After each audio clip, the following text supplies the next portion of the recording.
Octavia slumped down beside the sink cupboard, neatly trying to hide her body from view while also trying to dredge some memories from the murky depths of her mind. Sadly, one of the many benefits touted by the pan-equestrian Gargle Blaster is that it will buck you up in every way possible, the bottle itself containing disclaimers against causing anything from liver damage to type 2 diabetes. Vinyl watched from the living room as the silence from the kitchen signaled the fact that Octavia was in fact not making tea, and may or may not be having a mental breakdown and stuffing her head in the oven.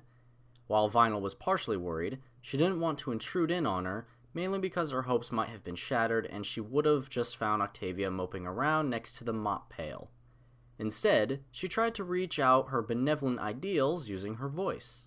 Hey Octi, how's the, tea coming along? There was a sharp clattering, a fervent clopping of hooves on tiled flooring, and then a rattling of pots and pans. It'll be ready in a moment. Cool. Why are you using pots and pans when you're making tea?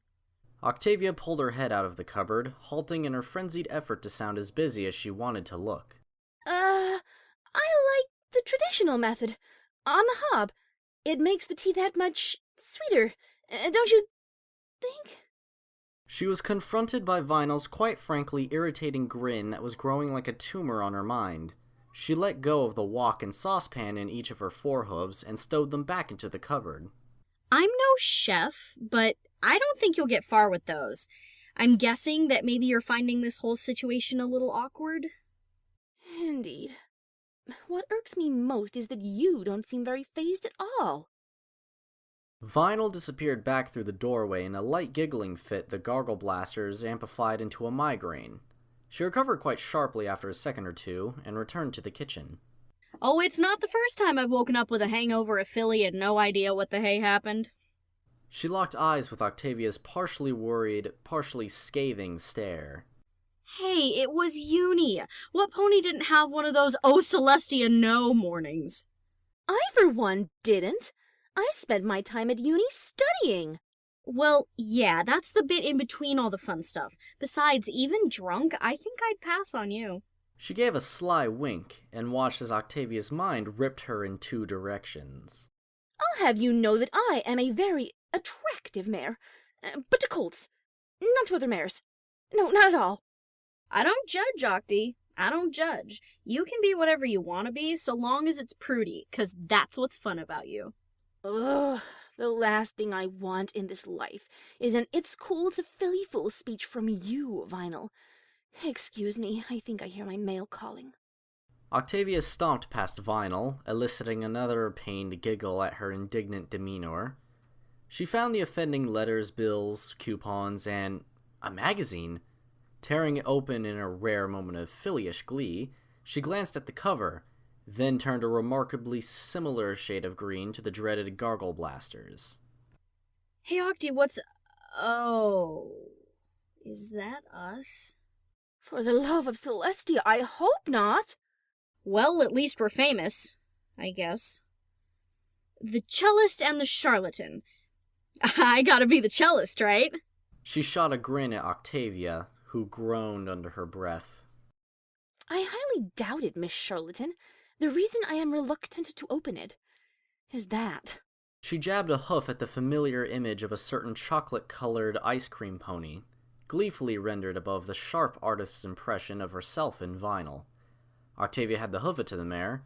Writing, printing, and posting it to her home overnight must have required intense dedication. Suddenly, she had the urge to install more locks on her door. Oh, wow, it's her! The mare from the bar! Wow. Really? I simply couldn't tell, Vinyl. Vinyl pouted her lip, mocking an injury to her chest by holding a hoof to her left side. Oh, Octi, no need to get your halter in a twist. Come on, open it up. I want to see what she wrote. Octavia suddenly got the overwhelming urge to throw the magazine as high into the sky as possible, in hope it might perch itself on the moon, or even better, the sun. I don't think that's a good idea. Aw, just one look. It can't be that bad. No. Octavia gripped the paper tightly in her teeth, snarling slightly like a small terrier. I don't want you to read it. You're not going to. You're forgetting something, Octavia. Really? What would that be? This. Vinyl wrapped her magic around the magazine, pulling it away from Octavia while holding out a hoof to stop her from getting it back. She ripped off the cellophane coating and giggled as a note fell out of the pages. Oh. To my two faithful little fillies, have fun and, especially important, have fun together. Here's 2 reservations to a restaurant to get you 2 little love Pegasi started. She really is perverse. Yeah.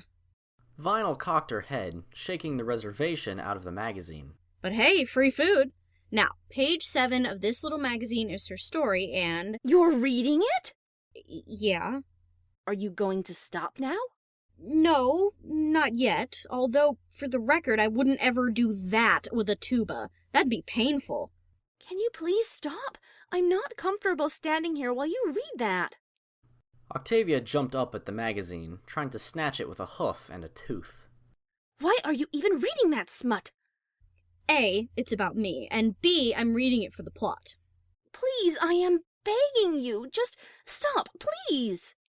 Vinyl peeked her crimson eyes over the magazine's cover. Pretty, please? Ugh. With a cherry on top. Because you batted your eyelids and asked so nicely, Octavia.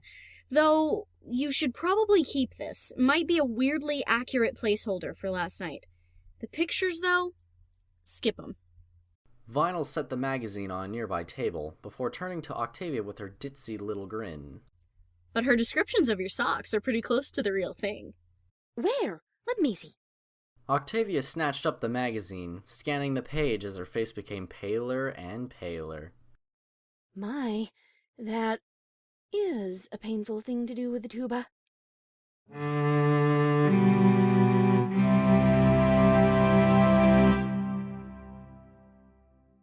Octavia walked into the small apartment.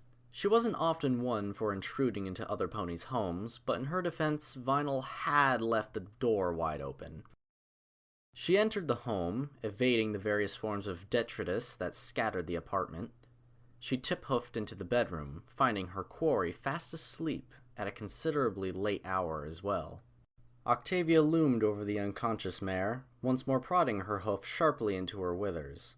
Ponies are not often known for their burrowing capabilities, but Vinyl managed to counteract both nature and Charles Darwini, and evolved the ability to burrow even deeper into her covers to avoid Octavia. Honestly, Vinyl, will you just get up? It's 10 in the morning! Vinyl's eyes peeped out from her warren in the bedsheets. But it's Sunday. No pony gets up early on Sunday, and I'm still hungover from those gargle blasters. We had those 3 days ago. You really are a lightweight. Now up! I have an audition to go to today, and I'd like you to accompany me. Vinyl exited her carefully constructed burrow of linen, dropping onto the floor unceremoniously before propping herself up and slamming her shades over her eyes, if only to cover the tired bags at least. Why do you need me? You say I have a really bad taste in music, and I'd make you look bad. Well, maybe I'm taking you with me to make myself look better by comparison. It's too early for long words, so I'll just pretend you said something nice about me. That's probably the best course of action, Vinyl. Now get ready. We're going to meet some high society. I need you to at least attempt to look presentable. Vinyl wandered off into the bathroom, the pattering of the shower emanating from within after a moment. Curiously, she'd left the door open. Perhaps Octavia should go close it, just to be safe? It was best to preserve her privacy, after all. She trotted carefully up to the door, which lay slightly ajar. Steam wafted through the gap, as Octavia reached out a hoof to... The door suddenly swung even wider open, and Octavia fell to the floor in absence of support. She spotted a contemptible Vinyl staring down at her with the lightest grin she imagined a pony face could muster. Now, Octavia, flattered as I am, I don't want you spying on me in the shower, thanks. Octavia sputtered, coughing out dust she had imagined laying on the uncleaned carpet for weeks. In doing so, she rapidly eradicated a large colony of almost sentient dust mites that were in the process of penning up their request to join the United Equestrian Nations. Sadly, Ponykind lost this chance for a new ally to inevitably fight wars with and exploit for labor, so perhaps it was for the better that this fledgling civilization met its end in Octavia's trachea rather than having to endure that whole fiasco. Octavia herself recovered from her unwitting genocidal wheezing and rose to her hooves to avoid the smog of dust that had plumed from the carpet upon her impact. Spying? I was just going to close the door to save your privacy. Aren't you a saint, Octi? Now please, I know we're always naked anyway, but it's still kind of weird. Go fix yourself something to eat, you little peeping Tom, you. Octavia's indignant defense was cut short by the door closing in front of her, and she felt her cheeks heat up in disapproval at her well-intended actions. Evidently, the best course of action would be to stuff her cheeks full of something tasty to cool them down, as Vinyl had suggested. She opened the fridge, finding the colonial province of the Dust Mite Kingdom rolling over a slab of potentially century-old cheese. Any vegetables inside had long since devolved back into primordial ooze, and Octavia stopped to consider whether Vinyl actually ate any of this, or simply had the digestive system of a cow. The fridge revealing itself to be a pony-sized petri dish, she closed it and roamed onwards. She clicked the cupboards open to search for anything tinned and therefore potentially edible. Instead, she found one cupboard completely filled with cereal. Cheerios, Zecco Pops, and Scootabix all in attendance. Cereals Octavia hadn't eaten since she was a filly, and had no intentions of a culinary trot down memory lane at this point. Another cupboard yielded only a shelf full of brightly colored boxes. The vibrant yellow of Dandelion Pop-Tarts beckoned her. Vinyl had recommended these to her at one point, yes, but her taste was hardly cutting edge. Still, it appeared to be all she kept that wasn't cereal and milk, and on a few rare occasions, her tastes had turned out to be surprisingly finessed. Octavia flipped the box over, eyes coursing over the instructions before she realized she was looking at the most foolproof piece of food she'd ever eat. A pair of tarts were placed into the toaster, and she waited the intended time for the magical energies to beam through the little treats. After a fairly boring moment, the tarts were ejected forcefully from the toaster, soaring a hoof into the air before Octavia snatched them onto her plate. The packet recommended leaving them to stand for a little moment, so she gave it a hoofful of seconds before the stickly sweet aromas got the better of her. She clamped her teeth around one such delectable slice, the outer coating feeling reassuringly cool. It was Foal's food, after all. They would have to keep it cool for them. Her teeth scissored through the tart, dandelion jam spewing onto her taste buds. One moment of hyper-sweet bliss.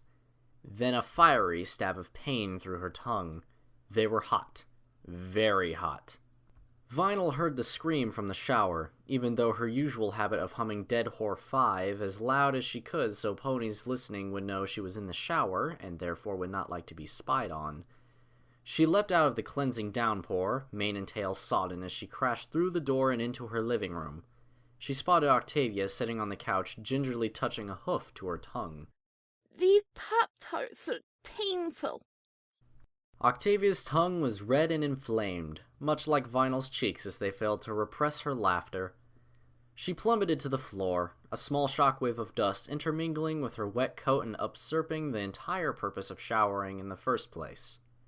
She wiped a tear, or a drop of water, from her eye, still finding humor as Octavia glared at her, tongue hanging out of her mouth like a happy puppy. Oh, it's great to have you around, Nocti. Let's get you some ice, and I'll be sure to blow on your Pop-Tarts for you too to stop any more nasty burns. Blow it out your rope, Vinyl.